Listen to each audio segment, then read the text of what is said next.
Guys, how are you? कैसे चल रहा है आपका डाइट, वर्कआउट, ब्ला ब्ला ब्ला ब्ला? सब बढ़िया? चलो, गुड टू नो। कैसी है आपकी mental health? How is your mental health? Have I ask something weird? No, I have ask correct question. Mental health, इसके बारे में ही आज का पूरा वीडियो है। अब आप लोग बोलेंगे ये कैसा सवाल है, ऐसे कौन पूछता है स्पेसिफिकली मेंटल हेल्थ ऐसा वर्ड यूज करके? मैं बोलती हूँ क्यों नहीं पूछना चाहिए। जब हम मिलते हैं तो फिजिकल हेल्थ के बारे में पूछते हैं, कैसे है तुम्हारी तबीयत, तो मेंटल हेल्थ के बारे में पूछने में क्या दिक्कत है? लोगों को मेंटल हेल्थ कॉन्सेप्ट पता ही नहीं होता, इसीलिए पूछते भी नहीं है। तो आज का वीडियो इसी पे है। देखिए, न्यूट्रीलैंड ये जो मेरा चैनल है, इस पे हम हेल्थ के ऊपर, इट्स ऑल अबाउट हेल्थ। तो हमेशा मैं फिजिकल हेल्थ के ऊपर वीडियोस डालती हूँ, फिटनेस के ऊपर बनाती हूँ वीडियोस। तो आज सोचा कि एक मेंटल हेल्थ पे एक वीडियो बनाऊँ, शायद इससे आप लोगों को कुछ हेल्प हो जाए, इसलिए। तो भाई, it is actually very sad but it's a fact कि in India there are very less people who all are aware of mental health.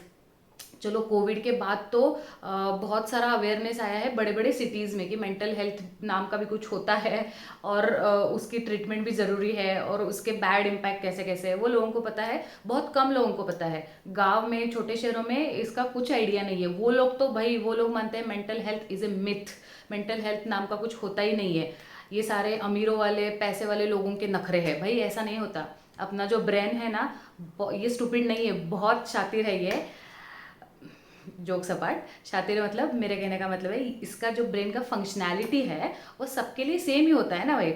वो थोड़ी ना अमीर गरीब देख के फंक्शन करता है कि भाई ये अमीर है, इसके पास बहुत पैसा है तो इसके लिए मैं कम फंक्शनिंग करूंगा, तो ये जाएगा डॉक्टर के पास, इलाज लेगा। और ये गरीब है, इसके पास पैसा नहीं है, तो इसके लिए ज़्यादा फंक्शनिंग करूंगा ताकि इसको ज़रूरत ही ना पड़े डॉक्टर के पास जाने की। ऐसा बिल्कुल भी नहीं होता। ब्रेन है, सबके लिए सेम फंक्शनिंग करेगा। ठीक है? तो मैं, जैसे हेल्थ का फिजिकल हेल्थ एक पार्ट होता है, वैसे ही मेंटल हेल्थ भी पार्ट होता है। जैसे कि हम फिजिकली बीमार हो जाते हैं, इलनेस आता है, वैसे ही मेंटल इलनेस भी आ सकता है। ठीक है? उसके अलग अलग फैक्टर्स है, वो डिस्कस करेंगे हम लोग। देखिए, अभी mental health is a huge epic. ऐसे कुछ 10-15 मिनट के वीडियो में पूरा एलेबोरेशन तो नहीं हो सकता इसका, बट ठीक है, कुछ इंपॉर्टेंट चीज़ें हैं जो आप लोगों के साथ शेयर करना चाहती हूँ मैं, जिसके ऊपर आज का सारा हाईलाइट रहेगा। ठीक है? तो ऐसे कुछ पॉइंट्स है, मैंने नोट डाउन करके रखे हैं ताकि कुछ एक आध दूसरा मिस ना हो जाए। ठीक है? तो देखो, एक ऐसा होता है कि बहुत सारे लोग बोलते हैं कि मेंटल हेल्थ नाम का कुछ होता ही नहीं है। उससे एक याद आया मुझे, भागम भाग अगर मूवी देखी है आपने, तो उसमें गोविंदा का एक डायलॉग है कि जिस चीज़ को मैंने देखा नहीं वो है ऐसे मैं मानता ही नहीं हूँ। उस पर अक्षय कुमार बहुत अच्छा सा जवाब देता है। वो बोलता है, तूने जापान देखा है? बोलता है नहीं। तो क्या वो नहीं है? हेंस इट प्रूव्स कि जो चीज़ हमने नहीं देखी वो होती ही नहीं है, ऐसा नहीं है। तो मेंटल हेल्थ किसी ने अगर एक्सपीरियंस, बैड मेंटल हेल्थ किसी ने एक्सपीरियंस नहीं किया है, इसका मतलब वो होता नहीं है, ऐसे नहीं है। ठीक है? तो साइंटिफिक वर्ल्ड में इसको, मेडिकली इसके दो वर्ड्स है, एक तो मेंटल डिसऑर्डर या तो मेंटल इलनेस। जैसे फिजिकल इलनेस के कुछ सिम्टम्स हमें नज़र आते हैं, लाइक हम बीमार हो गए, कभी हमें फीवर आया, कभी सर्दी खांसी, या फिर बड़े भी disease like blood pressure, diabetes, then cancer, ये सारे इस डिजीज़ के सिम्टम्स हमें दिखते हैं, हम एड्रेस कर पाते हैं, और फिर हम डॉक्टर के पास जाते हैं और सही से ट्रीटमेंट लेते हैं, मेडिकेशंस लेते हैं इस पर। ठीक है? बट मेंटल हेल्थ का यही प्रॉब्लम है कि एक तो मेंटल हेल्थ को लोग मिथ मानते हैं, उसके ऊपर उसके अगर सिम्टम्स ही पता नहीं है, अगर एड्रेस नहीं कर पाए सिम्टम्स, तो उसके ऊपर इलाज ही नहीं कर पाएंगे, ट्रीटमेंट ही नहीं होगी उसके ऊपर। और सही टाइम पे अगर ट्रीटमेंट नहीं हुई ना, तो ट्रस्ट मी, ये बियॉन्ड कंट्रोल जाता है और बहुत आगे के हद तक जा सकता है ये। उसके बाद उसके ऊपर कुछ ट्रीटमेंट नहीं हो सकती। ठीक है? तो जब भी कंट्रोल में है, फर्स्ट स्टेज में है, कुछ इश्यूज, कुछ सिम्टम्स नज़र आने लगे, तभी इसका इलाज होना बहुत ज़रूरी है। सही टाइम पे सही इलाज होना ज़रूरी है। ठीक है? तो इसके बेसिकली 3 मेजर फैक्टर्स है मेंटल इलनेस के। एक तो है एनवायरमेंटल, दूसरा है बायोलॉजिकल, और तीसरा है साइकोलॉजिकल।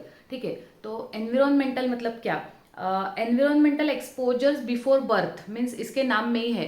लाइक अगर किसी लेडी के ऊपर अगर बहुत सारे फैक्टर्स लाइक इम्पैक्ट कर रहे हैं, जैसे कि stressors, then inflammatory condition, toxins, drugs and alcohol consumption, ये सारे अगर फैक्टर्स इम्पैक्ट कर रहे हैं while you are in womb, तो वो भी एक मेंटल इलनेस का कारण हो सकता है, ठीक है। दूसरा है इनहेरिटेड ट्रेट्स, मतलब हेरिडेटरी। अगर आपके फैमिली में कोई किसी को मेंटल इलनेस है, तो आपके पास भी वो जीन्स कैरी हो सकते हैं, और कोई स्पेसिफिक सिचुएशन अगर आ गई तो तब वो ट्रिगर हो सकता है मेंटल इलनेस, ठीक है। तो ये हेरिडेटरी है, इनहेरिटेड ट्रेट्स। अब तीसरा आता है साइकोलॉजिकल। उसमें बहुत इंपॉर्टेंट है brain chemistry. Brain, see, human brain is very complicated and it's full of neuro. Okay, अब ये न्यूरो क्या होते हैं? Neuro are actually naturally occurring brain chemicals which carries signals to your other part of brain and body as well. Okay, so ये chemicals क्या होते हैं? Like serotonin, dopamine. तो serotonin specially associates with feelings of happiness, calm, focus, and dopamine associates with feelings of motivation, productivity, then rewards, ये सारे। So it's essential to have the balance between all this chemicals. अगर ये impairment हो गया ना तो गड़बड़ हो जाती है दिमाग में, उसका फंक्शनिंग सही से नहीं चलता। और ये दोनों भी बैलेंस होना बहुत ज़रूरी है to regulate your moods and emotions. Okay, अगर इन दोनों में से किसी की डेफिशिएंसी हो गई, लाइक अदर केमिकल्स की भी किसी की डेफिशिएंसी हो गई, तो it leads to depression. Okay, अब ये वर्ड्स तो आपने सुने ही होंगे, बहुत कॉमन हो गए आजकल ये वर्ड्स तो। Depression, anxiety attacks, panic attacks, healing, ये सब बहुत कॉमन वर्ड्स हो गए। बट ये होता क्या है एक्चुअल में, ये किसी को नहीं पता रहता, ठीक है। तो इसके जेनरिक कॉजेस ये हो गए, साइंटिफिक कॉजेस इसके। और जेनरिक कॉजेस तो हमें पता ही है क्या होते हैं। जैसे कि हम नॉर्मली भी बहुत ये सुना होगा हमने कि कोई ट्रॉमा अगर है चाइल्डहुड का या फिर टीनेज का। ट्रॉमा मतलब क्या कि कहीं कोई हादसा हुआ है हमारे साथ, लाइक बहुत बड़ा एक्सीडेंट देखा है, अर्थक्वेक, कुछ भी। लाइक चाइल्ड एज में अगर जो कुछ हमारी बैड मेमोरीज क्रिएट होती है, और हमारा जैसे जैसे एज बढ़ने लगता है और कुछ चीज़ें अचानक से सामने आ जाती है, तो वो ट्रिगर हो जाता है। तो वो एक ट्रॉमा में रहते हैं हम, तो उसकी वजह से ट्रिगर हो जाता है, तो उसको बोलते हैं कि ट्रॉमेटिक ये इलनेस, ठीक है। उसके बाद आता है ब्रेन इंजरीज। अगर हमारा कभी बहुत बड़ा एक्सीडेंट हुआ है या फिर कुछ भी हुआ है, तो ब्रेन के कुछ इंजरीज है, तो ब्रेन का फंक्शनिंग अच्छे से नहीं, जैसे कि मैंने बोला कि इम्पेयरमेंट हो जाता है, तो उसकी वजह से ब्रेन सही से सिग्नल्स नहीं दे पाता, तो वो एक कारण हो सकता है मेंटल इलनेस का। उसके बाद है सेक्सुअली अब्यूज़ होना। अब ये तो बहुत बड़ा मुद्दा है, सेक्सुअली अब्यूज़, फिजिकली मोलेस्ट होना किसी से। तो अगर हम चाइल्डहुड में है, लाइक टीन एज में भी है या फिर बड़े भी है, तो चुप रह के अगर किसी से फिजिकली अब्यूज़ होना, ये अगर हम आज तक सफ़र करते आ रहे हैं, तो स्पेसिफिक कंडीशंस कभी कभी ये भी हिल जाता है यार, कभी कभी स्पेसिफिक सिचुएशन आ जाती है सामने और वो ट्रिगर हो जाता है, ठीक है। वो भी एक बहुत बड़ा कारण होता है मेंटल इलनेस का। और उसके आगे है हाँ, मेजर ह्यूमन लॉस, डेथ। अगर फैमिली किसी जो बहुत हार्ट के करीब है, like family member, primary family member, then कोई क्लोज फ्रेंड, रिलेटिव, कोई भी जो अपने दिल के बहुत करीब है, उसका अचानक से गुजर जाना, उसकी सडन डेथ, ये हमें बहुत एक बड़ा ट्रॉमे में डाल सकता है, बहुत बड़ा धक्का होता है कि हमने कभी इमेजिन नहीं किया होता कि उसके बिना रहना है हमें। तो ये भी एक कारण होता है मेंटल इलनेस का, ठीक है। निगलिजेंस, भाई ये तो एक्चुअली हम इसको सीरियसली नहीं लेते, बट निगलिजेंस, इग्नोरेंस, ये भी एक बहुत बड़ा कारण हो सकता है, क्योंकि बार बार हम उस आदमी को अगर निग्लेक्ट कर रहे हैं, उसको इग्नोर कर रहे हैं, तो उसके दिमाग में वो बैठ जाता है, उसके दिमाग में वही बैड मेमोरीज क्रिएट होती है, वो सैचुरेट होती है, और एक टाइम ऐसे आ जाता है कि उसका स्पोर्ट हो जाता है, ठीक है। तो वो भी एक कारण हो सकता है। Last but not least, relationships and breakups. किसी भी एज में, irrespective of age and irrespective of marriage, relationship में आना आजकल तो बहुत सारे कॉमन चीज़ें हैं, वर्ड सुनने में आते हैं, कॉन्सेप्ट सुनने में आते हैं, like dating, dry dating, situationships, relationships, live in, और ये सब बहुत सारे कॉन्सेप्ट्स हैं। क्या होता है ना, ये सारी चीज़ों को हमने अडेप्ट तो कर लिया है, ये वेस्टर्न कल्चर है एक्चुअली, इंडियन कल्चर है ही नहीं। तो ये सारी वेस्टर्न कल्चर्स को, ये कॉन्सेप्ट को हमने अडेप्ट कर तो लिया है, बट इसके साथ इंडियन कल्चर भी जोड़ लिया है हमने। लाइक कैसे, सिचुएशनशिप ये वेस्टर्न कल्चर है, वेस्टर्न कॉन्सेप्ट है, बट सिचुएशनशिप मतलब क्या होता है कि सिर्फ एक डेटिंग, सिचुएशनशिप डेटिंग मतलब क्या होता है कि सिर्फ एक दूसरे के साथ रहना, एंजॉय करना, फिजिकल रिलेशनशिप या फिर मतलब हैप्पीनेस, सिर्फ एक कंपेनियनशिप, कंपेटेबिलिटी चेक करते हैं एक दूसरे के साथ, तब एक टेम्पररी एंजॉयमेंट रहती है। बट हम क्या करते हैं, उस इंसान के साथ दिल से भी जुड़ते हैं, ठीक है, अटैचमेंट हो जाती है एक, ठीक है, वो नहीं होनी चाहिए। शुरू में ही बहुत क्लियर होना चाहिए कि नहीं, ये कुछ नहीं होगा हमारे बीच, इमोशनल अटैचमेंट और ये कुछ नहीं। Situationship should be just situationship नहीं, ये सारे जो है ना डेटिंग और ये सब, इसमें इमोशनल अटैचमेंट होनी ही नहीं चाहिए। There should not be any kind of emotional और any kind of investment of our feelings, ये होना ही नहीं चाहिए, बट वो जाने अनजाने में हो जाता है। और फिर जब ये ब्रेकअप हो जाता है, जब ये डिसाइड करते कि नहीं हमारा यही तक था, उसके बाद जो मेंटली वीक आदमी है ना, उसके ऊपर बहुत अच्छे नहीं सॉरी, बहुत गंदे तरीके से ये असर हो जाता है इसका, ब्रेकअप का, ठीक है। जो प्रैक्टिकली स्ट्रांग है, प्रैक्टिकल है, मेंटली स्ट्रांग है, वो तो गुजर जाता है, मूव ऑन हो जाता है, बट जो पीछे रह जाता है, जिसका बहुत वीक है, दिल नहीं मतलब जिसका ऐसे दिमाग में चलता रहता है कि नहीं यार, मैं इस आदमी के साथ रहना चाहता हूँ, इसके बिना मैं रह नहीं पाऊंगी, अब मेरी इससे अटैचमेंट हो गई है, ये सब दिमाग में रहता है ये, और अच्छी अच्छी मेमोरीज उसके दिमाग में रहती है। तो उसके बाद वो एक ट्रॉमा में चला जाता है, उसको उसको कुछ भी नज़र नहीं आता, सिर्फ उसको वो आदमी या फिर वो जो भी उसका पार्टनर है जो उसको छोड़ के चला गया, वही उसके साथ रहने की उसको आदत हो चुकी होती है, ठीक है। तो उसके बिना रहने का इमेजिनेशन भी वो नहीं कर सकता, तो उसकी वजह से वो भी ट्रॉमेटिक एक सिचुएशन हो जाती है। फिर उसको भी मेंटल इलनेस ट्रिगर हो जाता है, कई बार ऐसी सिचुएशंस उसके सामने आ जाती है, मेंटल इलनेस ट्रिगर हो जाता है। सो ये सारे कुछ जनरल कॉजेस है इसके, ये हम सबको पता ही है। अब इसके ऊपर ट्रीटमेंट मतलब क्या लेना होता है, ट्रीटमेंट छोड़िए, इसका है ना, इसके सिम्टम्स क्या है वो हम पहले डिस्कस करते हैं, क्योंकि सिम्टम्स ही अगर एड्रेस नहीं कर पाए तो ट्रीटमेंट तो बहुत दूर की बात है।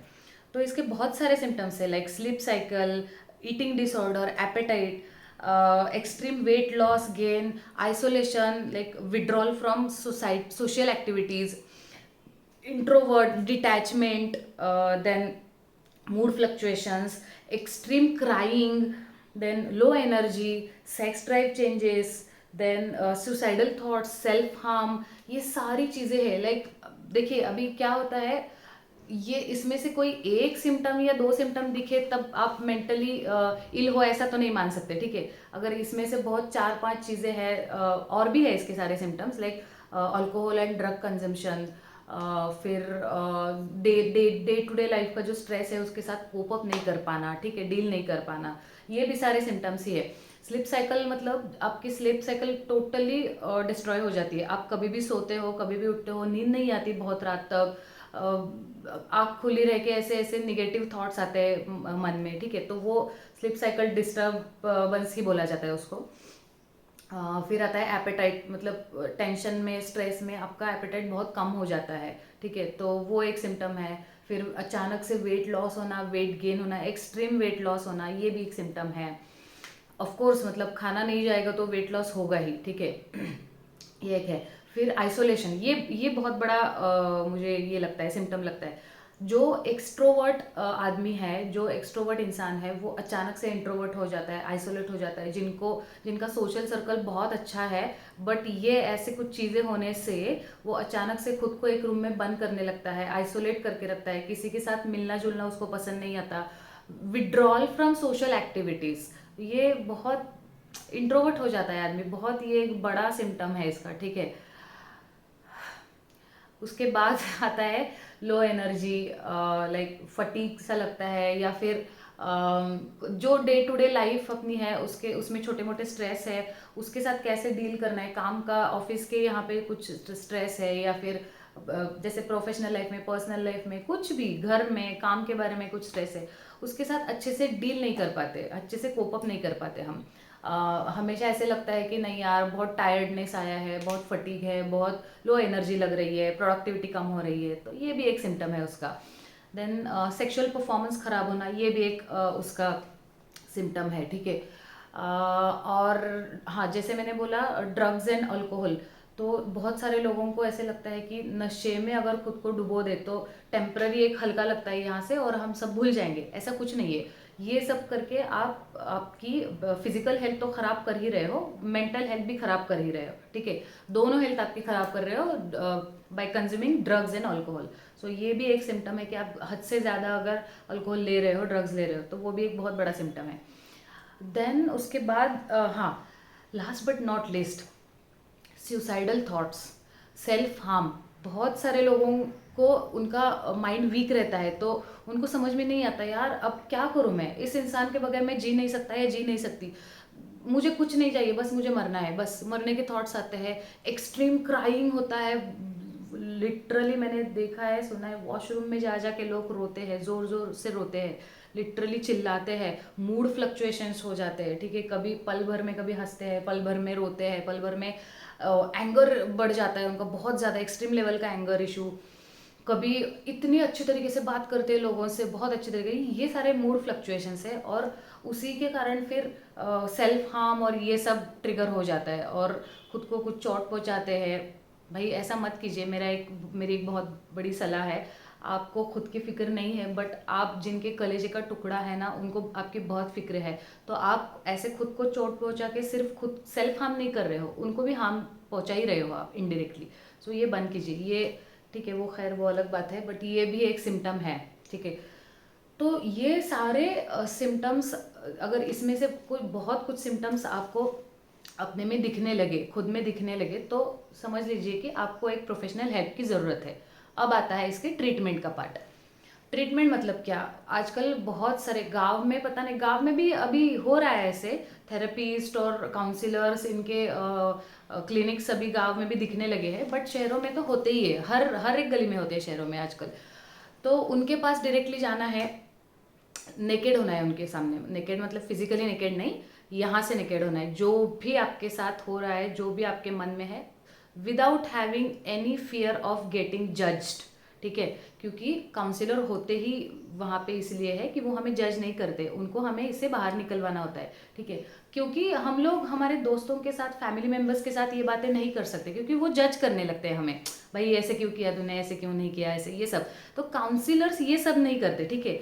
वो सही तरीके से हमसे सारी बातें निकलवाते हैं, तो हमें भी ऑनेस्ट रह के, जैसे हम वकील डॉक्टर को सारी चीज़ें बताते हैं, छुपाते नहीं हैं उनसे कुछ, वैसे ही काउंसलर्स को भी सब कुछ बताना होता है, कि ताकि वो सही तरीके से हमें ट्रीट करे, ठीक है।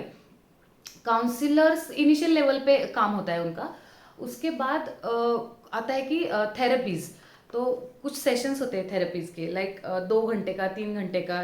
एक इसमें तो सारा हादसा हम नहीं बता सकते, एक इसमें तो हमारी कंडीशन नहीं एक्सप्लेन कर पाते हम, मेंटल हेल्थ, ठीक है। तो उनको भी जानना होता है कि क्या है आपकी पर्सनैलिटी, क्या है आप, किस तरह के, किस किस्म के इंसान हो आप, क्या चाहिए एग्जैक्टली, कितना बड़ा इम्पैक्ट हुआ है आपके माइंड पे, ये सब उनको जानना होता है। तो इसके सेशंस होते हैं थेरेपीज के, तो उनमें एक एक पॉइंट पे वो लोग डीपली बात करते हैं, ठीक है।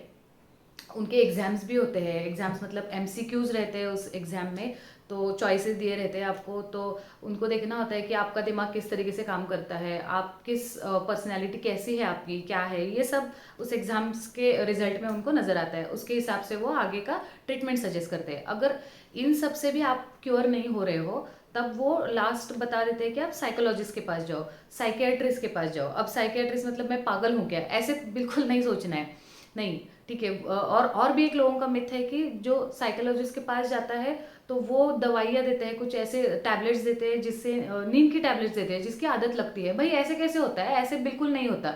वो मेडिकेशंस प्रूवन रहते हैं, ऑथोराइज्ड अच्छे से कोई साइकोलॉजिस्ट के पास जाना होता है, ऐसे किसी भी नहीं। तो वो मेडिकेशंस इसलिए देते हैं कि जो हमारे ब्रेन में कॉन्फ्लिक्ट्स होते हैं ना, वो टेम्पररी उनको क्लोज करने होते हैं। अब उसकी आदत नहीं लगती है, बहुत सारे लोगों को लगता है उसकी आदत लगती है नींद की गोलियों की, ऐसा बिल्कुल नहीं होता। वो गोलियाँ एंजाइटी और ये सब कम करने के लिए होती है। जैसे हमें सपोज हमें फीवर है तो हम 4 दिन गोलियां ले रहे हैं, थोड़ी ना हमें आदत लगती है, फीवर खत्म हो जाने के बाद, उतर जाने के बाद बंद कर देते हैं हम लोग वो गोलियां लेने। सेम, जैसे ही आपके मेंटल हेल्थ अच्छी हो, आपका इलनेस कम हो जाए, तो आपको डॉक्टर बोल ही देते हैं कि अब ज़रूरत नहीं है ये टैबलेट्स की, बंद कर दीजिए। सो ये बहुत बड़ा वहम है कि इन गोलियों की आदत लगती है, ऐसा कुछ नहीं होता। इन गोलियों से कॉन्फ्लिक्ट्स कम हो जाते हैं और सही तरीके से हम सोच पाते हैं कि क्या करना है, फोकस अपना आ जाता है, ठीक है। तो ये सारी इसकी ट्रीटमेंट होती है, काउंसलर, थेरेपिस्ट एंड लास्ट है साइकोलॉजिस्ट। ये ट्रीटमेंट बहुत सही टाइम पे होना ज़रूरी है, इसलिए ये सब कुछ बता रही हूँ मैं आपको। इन सारे सिम्टम्स में से आप में अगर कुछ सिम्टम्स आपको दिखे तो जाइए, अभी शर्माइए मत, इसमें शर्माने वाली कोई बात नहीं है। जैसे फिजिकल डिजीज़ हम खुल के बताते हैं, वैसे ही मेंटल डिजीज़ भी बताने ही होते हैं, क्योंकि ये बियॉन्ड कंट्रोल चला गया तो फिर किसी के हाथ में नहीं, और पूरा सब डिस्ट्रॉय हो जाता है, सब स्पॉइल हो जाता है। सो विद इन टाइम, सही टाइम पे इसका ट्रीटमेंट लीजिए। और आपको भी ऐसे कुछ एक्सपीरियंसेस है तो आप भी मेरे साथ शेयर कर सकते हैं। हाँ, एक बात बताना रह गया, ये सिर्फ हम थेरेपिस्ट के पास जाते हैं, 2-3 घंटे की थेरेपी होती है, सेशंस होते हैं, वहाँ से घर आने के बाद फिर से नेगेटिविटी में चले जाना, फिर से वो सेल्फ हार्म, फिर से दारू पीना और ये सब, स्मोकिंग, ये सब में ये बिल्कुल भी नहीं करना है, क्योंकि इससे जो ट्रीटमेंट चल रहा है ना, वो पूरा कुछ काम का नहीं होगा। फिर हमें खुद को कोऑर्डिनेट करना है, खुद भी खुद को कोऑर्डिनेट करना है, समझ रहे हो मेरी बात को। जैसे कि कुछ इस पे छोटे छोटे, मतलब मेरे काउंसलर ने मुझे बताए थे, ये सब छोटी छोटी चीज़ें ये बहुत काम आती है। लाइक जिसको म्यूज़िक पसंद है वो अच्छा म्यूज़िक सुने, जिसको ऑफिस का काम करना पसंद है, अच्छा हमारे टेक्नोलॉजी में कुछ अपडेट्स आते रहते हैं हमेशा, तो अब उसके अच्छे अच्छे ऑनलाइन कोर्सेज रहते हैं, वो कीजिए। किसी को ट्रैवलिंग पसंद है, घूमने चले जाइए, किसी के साथ भी, किसी को सोलो ट्रैवलिंग पसंद है, मन लगता है वहाँ जाइए। किसी को कुकिंग पसंद है, अच्छी अच्छी रेसिपीज़ बनाइए, उसमें अपना माइंड डाइवर्ट कीजिए, ठीक है। किसी को गाने सुनना पसंद है, गाने गाना पसंद है, म्यूज़िक का शौक है, गिटार बजाना, ये सब पसंद है, वो कीजिए। शांत कहीं, किसी को ट्रैकिंग पसंद है, ट्रैकिंग को जाइए। किसी को फ्रेंड्स में मिलना, उनके साथ बातें करना पसंद है, वो कीजिए। बहुत सारे अच्छे अच्छे वेज है जिससे हम खुद को कोऑर्डिनेट कर सकते हैं, कोऑपरेट कर सकते हैं, ठीक है। खुद को कोऑपरेट करना बहुत बड़ी बात होती है। तो ये जैसे मेडिकेशंस तो पैरेलली चलेंगे ही, ठीक है, तो उनका ट्रीटमेंट तो चलेगा, बट हमें खुद भी अगर हमारी विल पावर दांव पे लगा के इससे बाहर आना है तो ये सारी चीज़ें भी बहुत काम आती है, ठीक है। सोते वक्त भी अगर कोई नेगेटिव ख्याल आ रहे, नेगेटिव थॉट्स आ रहे माइंड में, तो साइलेंट म्यूजिक हेडफोन्स लगा के आप सुन सकते हैं, तो उससे नींद आ जाएगी और दिमाग भी सही से शांत हो जाएगा, काम डाउन हो जाएगा, ठीक है। हाँ, so that's all about mental health. अगर आपके साथ कुछ ऐसा हुआ है, आपको शेयर करना है आपका एक्सपीरियंस, तो मुझे कमेंट बॉक्स में ज़रूर बताइए। और भी आपको कुछ इससे अच्छे अच्छे सॉल्यूशंस पता है तो वो भी ज़रूर कमेंट बॉक्स में मुझे बताइए। और अगर किसी को इससे भी apart from all those questions और भी कुछ क्वेश्चंस है जिसके ऊपर क्लैरिफिकेशन चाहिए, अगर लगता है कि मैं जवाब दे सकती हूँ उसका, तो वो भी मुझे कमेंट बॉक्स में ज़रूर पूछिए। I try my level best, okay. चलिए, ख्याल रखिए अपने हेल्थ का, फिजिकल हेल्थ का, मेंटल हेल्थ का, और अगर किसी को ज़रूरत है तो अभी इसका सही से इलाज कीजिए। चलो, बाय बाय।